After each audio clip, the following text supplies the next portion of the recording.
readings.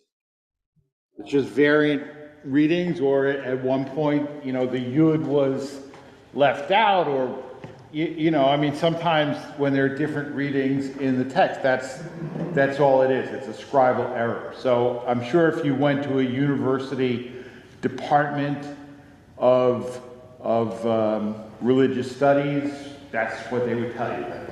But beyond that, I mean, I don't know if there's a commentary in there. I was looking. Yeah, they didn't say. Okay, all right. All right. So, yeah. Was there one particular one of the spies that was the spokesperson, or were all 10 speaking at the same time? There was none. It was specifically Caleb who called. Well, right. For the minority. For the majority. There was no.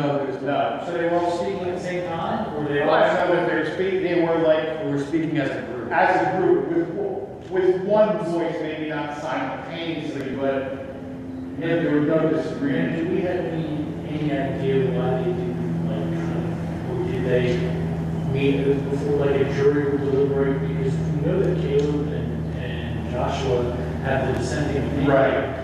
Why not all get together beforehand, talk about it, maybe they can convince the others, and then have it united front instead of going in there, talking to Moses, hearing this, and Caleb and Joshua are like, well, wait a second, we disagree with the conclusion. Right. All right. So Jacob said things he knows. Yeah. So I don't know if I know, but I know what the Netziv says. And the Netziv said that on this, it was basically that the 10 Bad all actually just did not want to go into the land of Israel because they had the mistaken belief that the mitzvah was only applied in the land of Israel, and so they didn't want to have to follow the mitzvahs because it would be a lot of work. Whereas Caleb and Yeshua did want to go in the land of Israel, and they saw how wonderful it is. And so, at least in the Tzitzit opinion, is that actually it was an analytic error, but direct malevolence to the plan. Right. So all right. So that to put what you said in English into English. Right. Okay. So the question was, why didn't they? Brian's question was, why didn't? If there's 10 on one side and 2 on the other, did they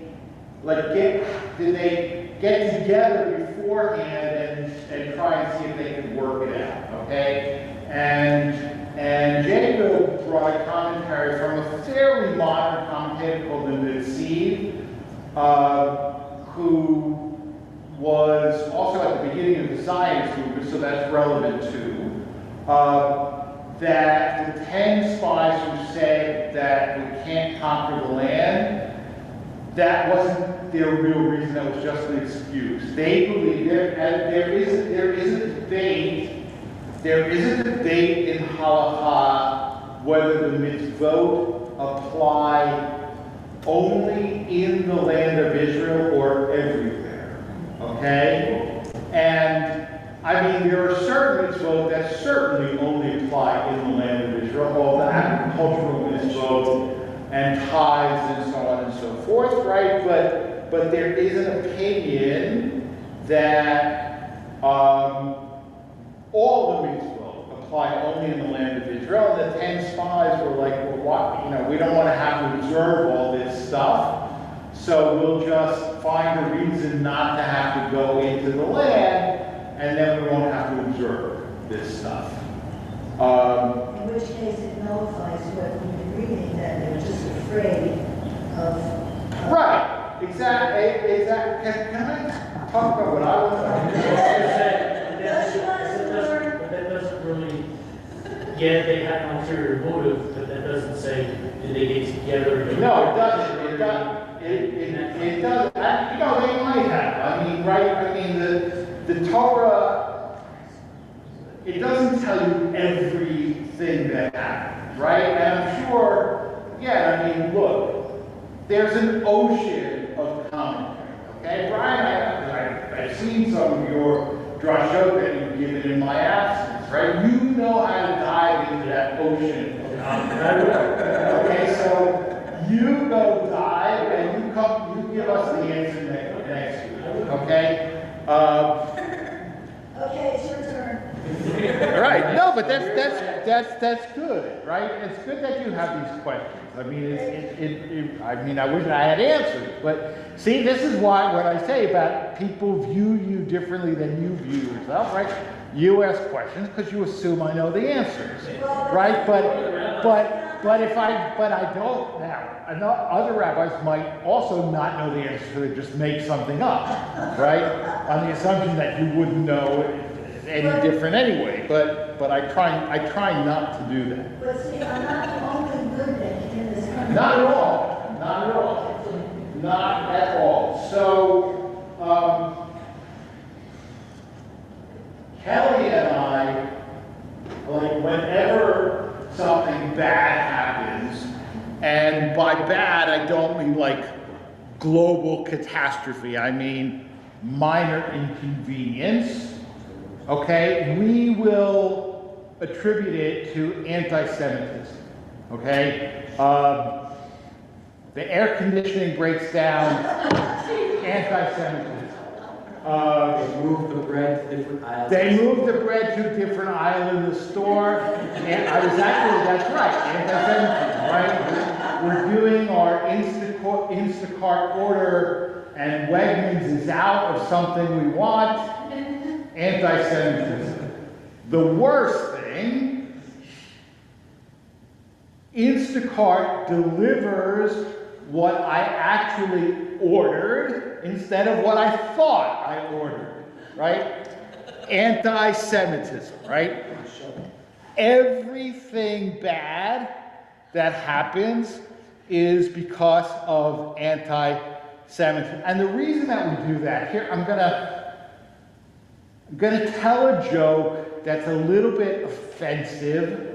I think if you stipulate in advance that you know it's offensive, it might be okay to tell the joke, okay? And if you if you're upset by this joke, it's because you're anti-Semite. And you think we're off the wall? All right, so this guy goes for a job, to interview for a job as a radio announcer.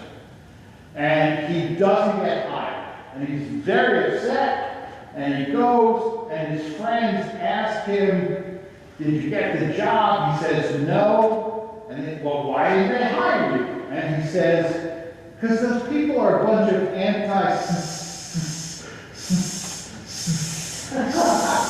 Semites. Right? Yeah,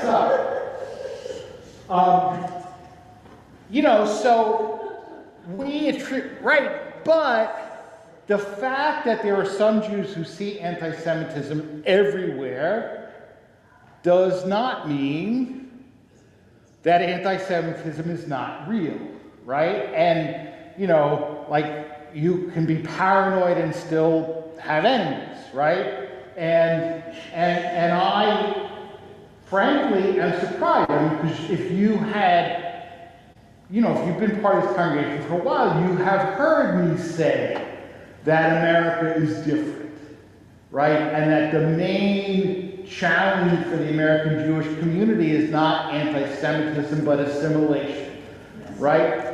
You've definitely heard, and I'm not sure that I would say that today. I certainly would not say that America is different, right? Because we have seen this incredible rise in anti-Semitism in our society, and we've seen it on the left, and we've seen it on the right. But as a result,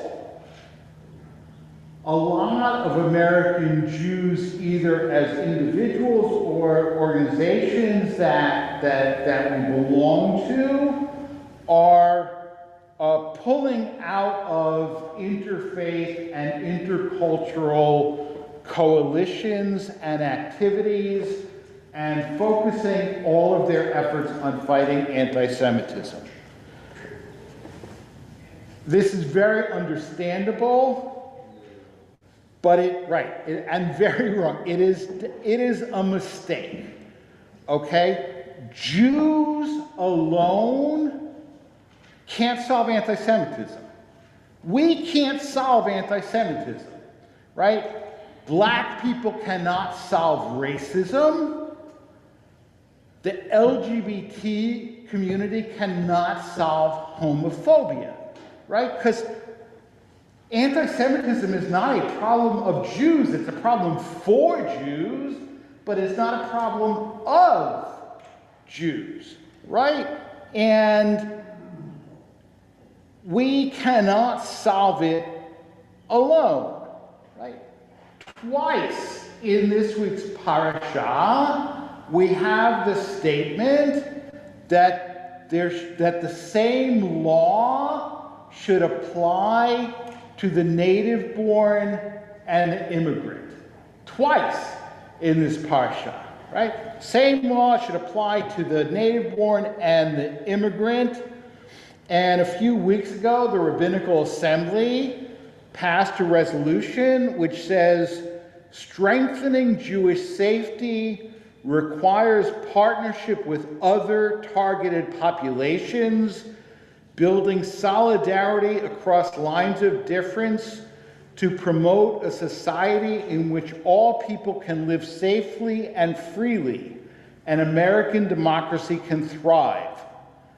The Rabbinical Assembly affirms that rabbis should continue to participate in multiracial and multi-faith coalitions, both despite and because of instances of anti-Semitism that may arise.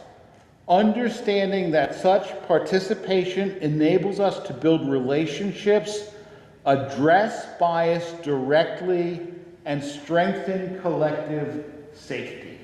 Right? We have to continue to participate in coalitions, or these issues will not get resolved, right? The best bulwark against anti-Semitism is a society that accepts difference, right? Whether that's religious difference, racial, linguistic, sexual orientation, gender orientation, whatever, right? But a society that accepts difference and diversity is a safer society for Jews. The late Rabbi Joseph Soloveitchik spoke about two covenants that bind us as Jews: the Brit Goral, the covenant of fate, and the Brit Ye'ud, the covenant of destiny. Okay, whether or not you're observant, whether or not you participate in Jewish life, you are part of the covenant of fate, right? In fact, you don't even have to be Jewish at all. If the world perceives you as Jewish, you are part of the covenant of fate, right? But only those who actively participate in Jewish life are part of the covenant of destiny. We spend too much money fighting anti-Semitism and not enough on building Jewish life, right? If every dollar that went to an organization like the ADL went to day schools instead, Michael Scheib would be very happy. But we would be stronger as a community. We would be stronger as a community. We have to build Jewish life, and that's more than just fighting anti-Semitism. And this is especially so because so much of our communal effort at fighting anti-Semitism is wrong-headed. Okay, and I read something this week in the Times of Israel that was fascinating. Okay, there's an organization in Jerusalem called the Jerusalem Interfaith Center. Okay, in my Drasha last night, I mentioned Rabbi Shlomo Riskin, right, who's the chief rabbi of Ephrat, and the Jerusalem Interfaith Center is part of this larger umbrella organization that was actually founded and headed by Rabbi Riskin. Okay, so this is an Orthodox, very much so, a very Orthodox organization. Right? And the Jerusalem Interfaith Center issued a report this week, and the head of that center, Rabbi Aharon Ariel Levi, says, if we had no potential friends, we should just focus on building higher walls. But that is not the case. Right? In the Parsha, right, Moses sends 12 spies to evaluate the land of Canaan, right? And they come back, and 10 of them say, yes, the land is rich in resources, but it will be impossible to conquer it because the inhabitants are too strong, right? And their report led to our people refusing to go up and conquer the land. Right? God gets angry, and he asks Moses, how long must I put up with ha'edah hara'ah hazot, this evil congregation?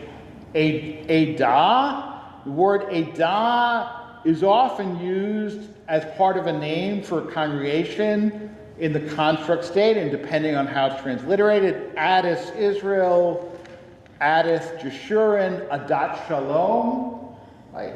And we know from the usage here that the spies were an edah, a congregation, but there were 12 spies, but 2 of them were not evil, right? Caleb and Joshua. And so the evil congregation of spies was 10, and that's where we get the number 10 for a minion. That's this, right? Less than 10 people cannot be called a congregation. Less than 10 Jews, less than 10 adult Jews. Now, Rashi points out in his commentary that building walls does not indicate a strong population, but precisely the opposite, right? If you're strong, you don't need walls. Right? If you're weak, you build walls, right?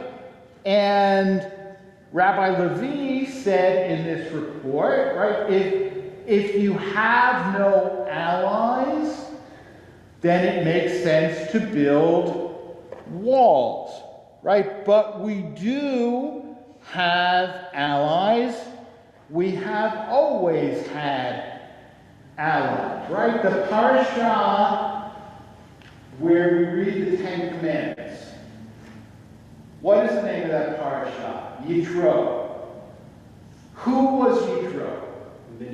A Midianite, right? A Midianite priest, Kohen Midian, Moses' father, right? And begins the Parasha. Yitro is an organizational consultant, right? He tells Moses, you are taking too much responsibility on yourself. You need levels of bureaucracy, right? Levels of bureaucracy.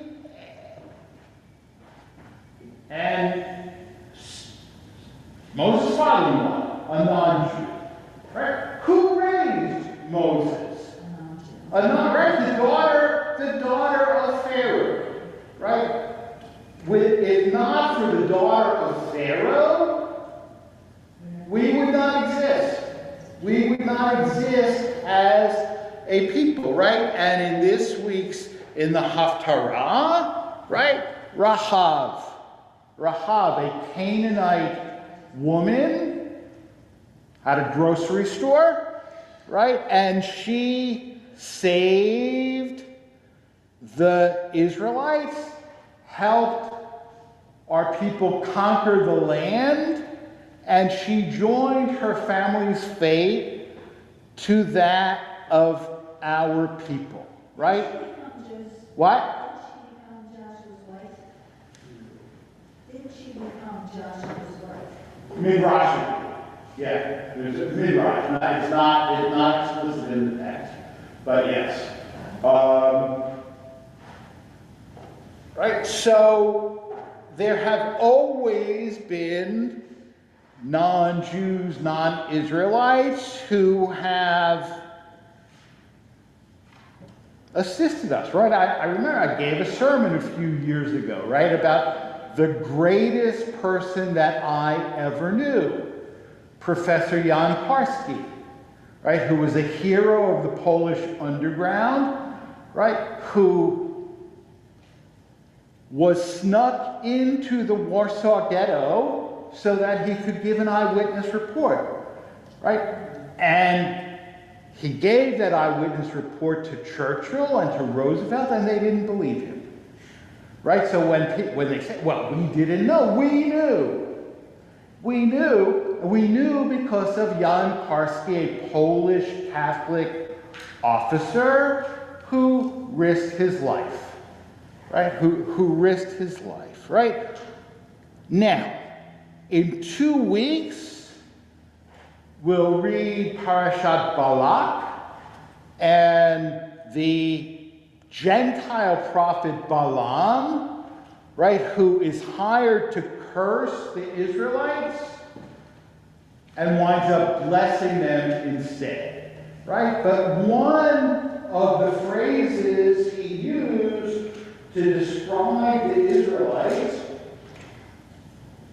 Am levadad yishkom, a people that dwells alone, a people that dwells alone, and over 3 millennia plus, commentators have discussed, right, because first he was called to curse, but then he wound up blessing. A people that dwells alone. Is that a blessing or a curse? Both. Both. How so? How is it both? Right? How is it both? You had no hesitation, Lauren. Depends what the reason for it is. It could be good or bad, like protecting yourself or helping others. Right. Okay. Yeah. Most people who are living alone still, or groups, still have this outer world. And there are ways that no matter how much you insulate yourself, you cannot disconnect from what's happening around you. So in some cases, you need an alliance, a pipeline, a connection for survival. Whether you're afraid that your own values are going to be infiltrated or in some way corrupted, you can't even maintain your own isolated identity without functioning in some way in the greater surrounding. Right. I think that's precisely right. I mean, if you look at the Hasidic community, for example, right? I mean, they do not want to interact. They don't want to interact with other Jews who are not like them, let alone larger American society, right? But there are needs, right? I mean, you can't, right? I mean, you can't carry on an economic life, right, without interacting with non-Jews. You can't carry on, they vote in very, right? They're very desirable voting bloc because they vote in very high numbers, and the rabbi tells them who to vote for, and that's who they vote, just like here, right? Well, there goes the event that we were going to do. Right.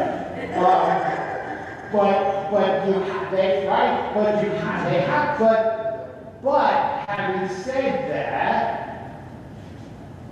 and that is a model that Jews have always used, right? That's not our model, right? We don't want to say, well, we would be better off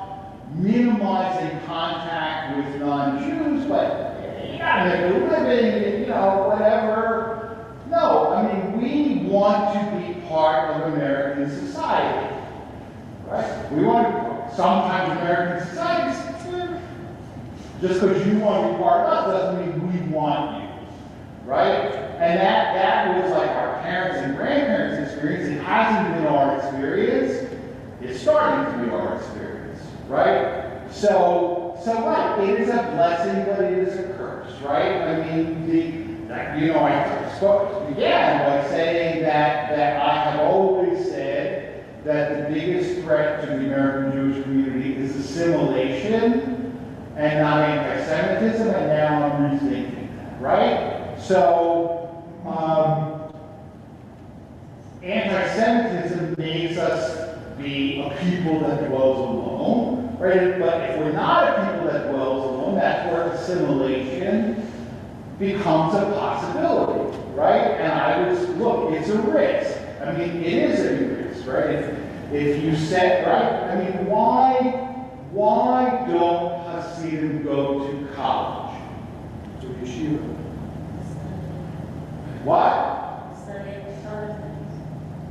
Well, okay, but I think it's a threat. it's a threat, right? It is It's not a, just a threat to, like, intermarriage, it's a threat to the core values. it is a threat to their core values. It is a threat to their core values. And so I'm going to wrap up with this, but you know, parents would come to me, less so now, but they still, right? And it's, Rabbi, you know, what can I do to make sure that my kid stays Jewish, right?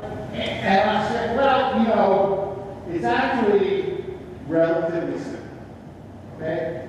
Send them to a day school, send them to a summer camp, make sure that they go to a college with a very, very high percentage of Jewish students and an excellent Hillel.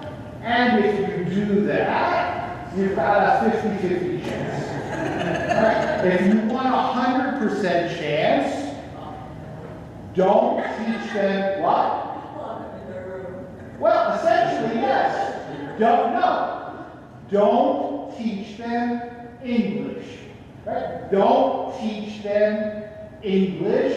Don't let them go to college at all. Right? Do not give them, don't have a TV, don't have internet in your house, don't let them have a cell phone. And then your chances are up to 80%. Right? Because American society, look, I mean, if you look,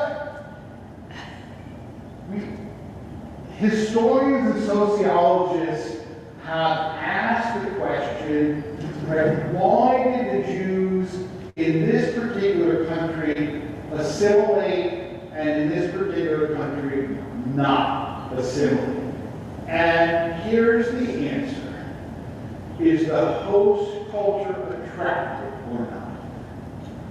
If it is an attractive culture, Jews will assimilate. If it is not an attractive culture, Jews will not assimilate, right? And America has historically been for our people an attractive culture, and that's why maintenance of Jewish identity is such a challenge, right? So, yes, a people that dwells alone is a blessing and it's a curse, right? And it is a risk, right? But I still maintain it is a risk that is worth taking, because as much as there will always be people out there who hate us simply because of who we are, there are people out there who will be our allies, and they won't be our allies if we never meet them and if we never interact with them. And also, to have allies, you have to be an ally, right? And we cannot withdraw from our participation in American society society, it's morally wrong, and it is also a self-defeating strategy. I absolutely believe that. Shabbat Shalom. Drasha.